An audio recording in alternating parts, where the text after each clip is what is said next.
đi đi. Nhiều rồi, ta đi đi.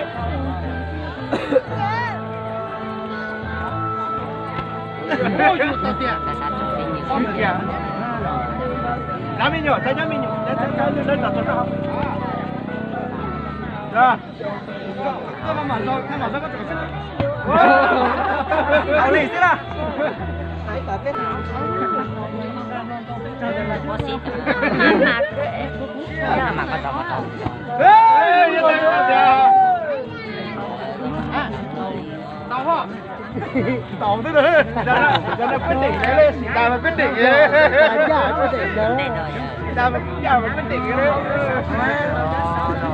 Giá thừa cho ta đi tờ. Lúc mà nghe ông nhiệt kia. Chống thửa đây lúc là.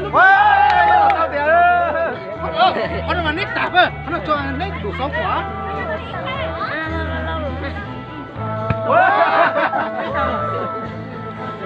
Ra mình. Ta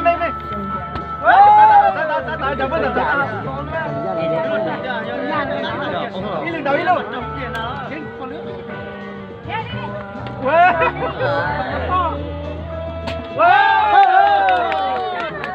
Vậy là trở lúc bao nhiêu tiền?